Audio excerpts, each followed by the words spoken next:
Oh, hey, Earthian. Awake. Yeah, you've been sleeping quite a bit. I don't know what you were pulling last week when you passed out, but wow, did you sleep? I'm glad you're up. I was just about to pick up the handbook for the recently deceased, A Course in Miracles, and go over the introduction because I feel like right now is a good time. Let's go. Earthian. Let's have a little conversation. Because if I'm gonna explain to you the handbook for the recently deceased, which you are obviously in a world of dead people, right? There's dead people everywhere, and you're just waiting for your time to die. So yeah, you're in the world of the recently deceased, and you have no fucking clue what to do about it. Well, here in the Cave of Contemplation, we got it covered, baby, and I'm gonna teach you. I'm gonna teach you piece by piece. I got over my Earthian racism. I was racist against all Earthians. I thought all Earthians were smelly and stinky and poo-poo brain, which a lot of them are. Let's be clear. Let's be clear. A lot of Earthians are poo-poo brain. Okay, that's for sure. But I mean, we got to work against that, right? We got to fight the poo-poo brain. We got to wrinkle the brain, right? We don't want a smooth poo-poo brain. No, no, no, not that soft serve. Mm-mm. We want that wrinkly grandma hand brain. You know what I'm saying? Right? Okay. Anyway, cave contemplation time. So, as I should remind you, I've been inspired by the universal inspiration to communicate to you my understanding of this literature, which is extremely difficult for most people. It's a hard thing to read. It really is. It really is. If you start reading it, like it can hurt your feelings, But I'm gonna go through it. I'm gonna spend however long it takes the Raccoon King to teach you. Oh, I'm just gonna start with the text. I think it's 667 pages, I believe. 65, 67. Oh, 68 and a half. Well, alright, whatever. Anyway, we're trying to make these quick. Okay, these little lessons I give you, I want to make them quick because I know you want to go back to sleep because you're a lazy, dirty, stinky earth. I mean, you're tired because you're tired. I apologize. I'm trying to be better. Trying to be better. Anyway. Okay, so this is A Course in Miracles. It begins with the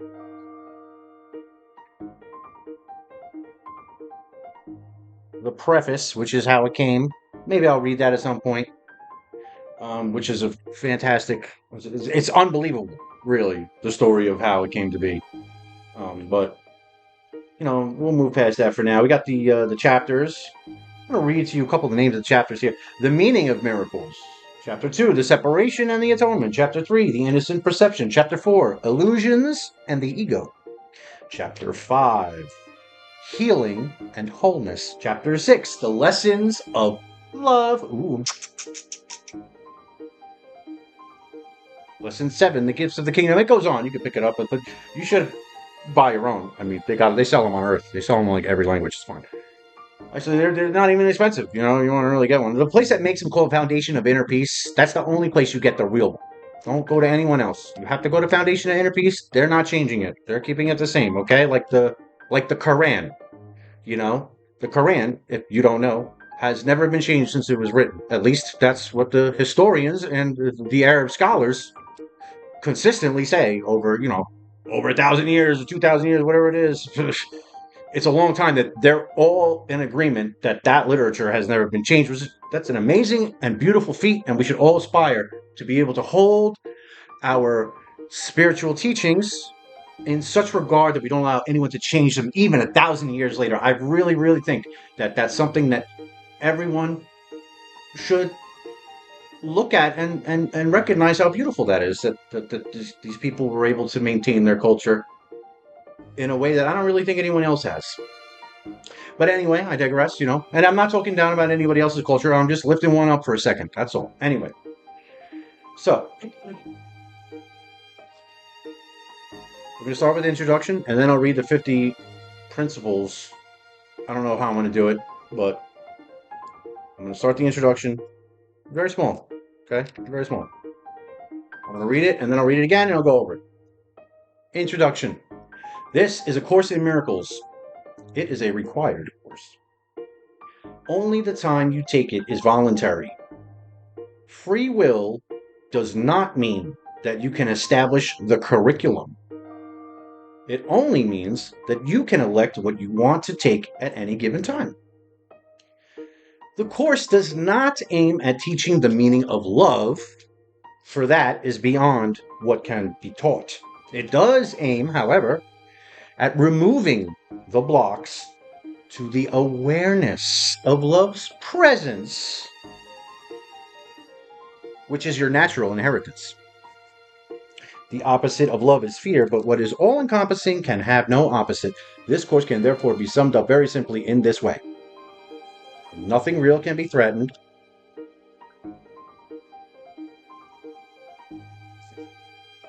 Nothing unreal exists. Herein lies the peace of God. Okay, so we've read the introduction. Anyway. Introduction. This is A Course in Miracles. Now, the name of this piece of literature, A Course in Miracles, is very specific, you know. It means what it says. It is a course on understanding miraculousness. Okay? When I first started my search for the miraculous, I found a book called In Search of the Miraculous. It was a very eye-opening piece of literature, by the way.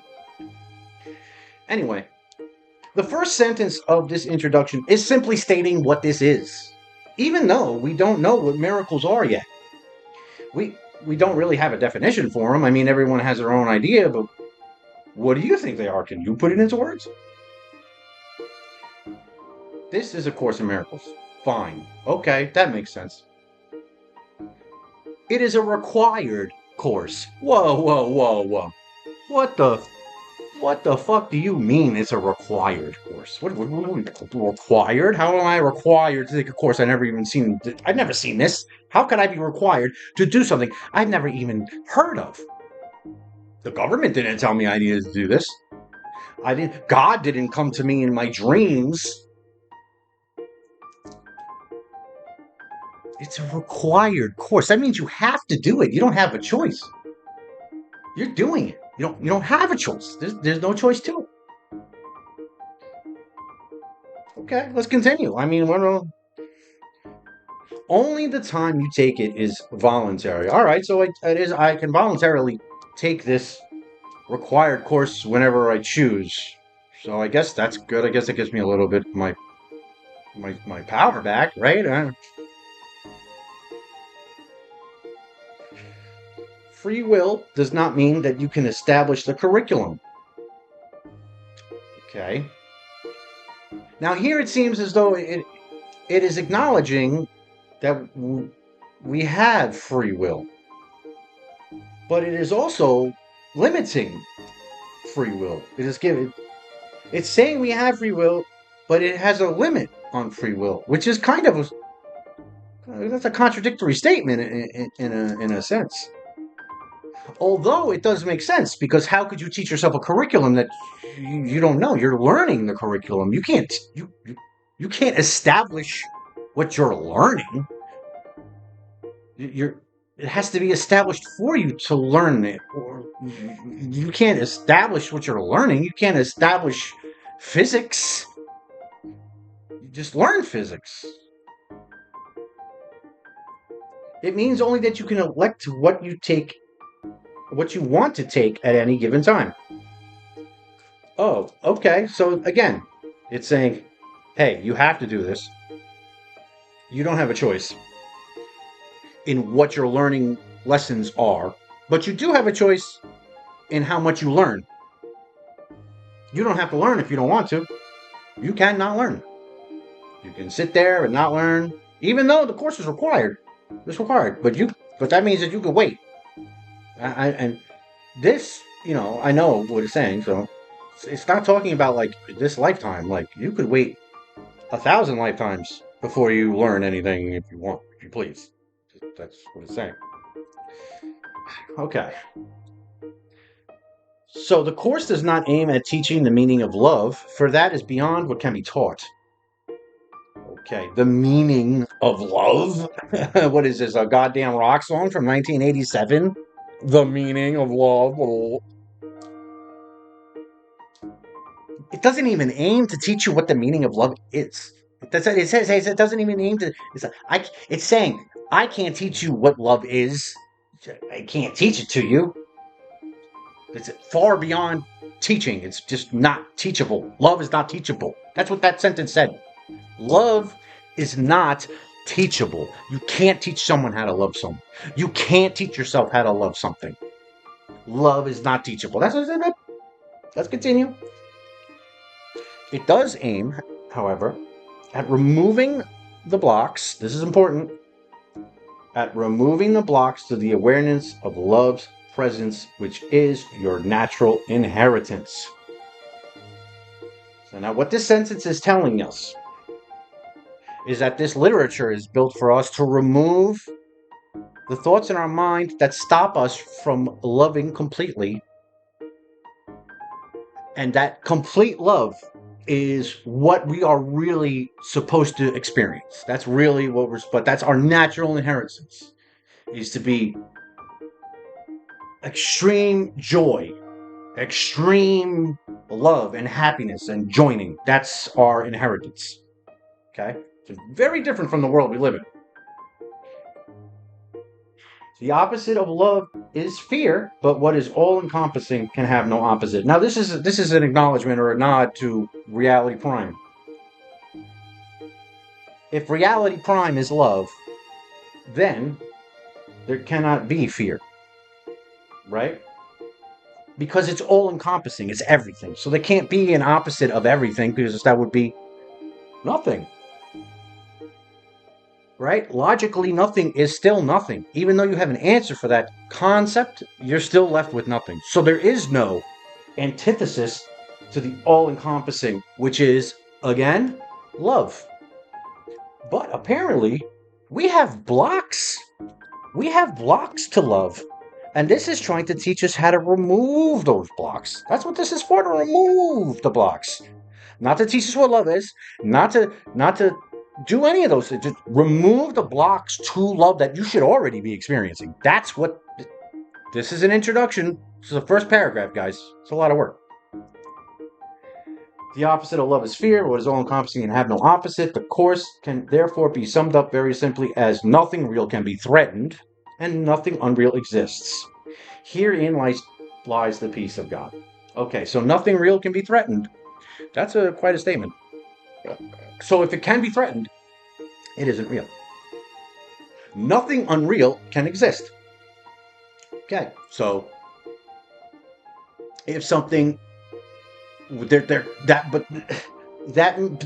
fact that this sentence is here tells us already that nothing unreal exists, but to us it must have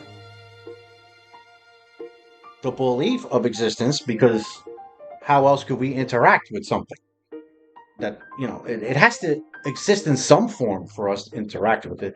But this is giving us a clear indication of where reality begins and ends, and what the function of A Course in Miracles is, in a very, very, very short page. Okay, I could have talked more about these, but I'm going to stop there. I've already done the Meaning of Miracles Principle 1. So, I hope you enjoyed that lesson, and I'm going to continue next time when I come by to hang out with the Earthian that I keep, apparently.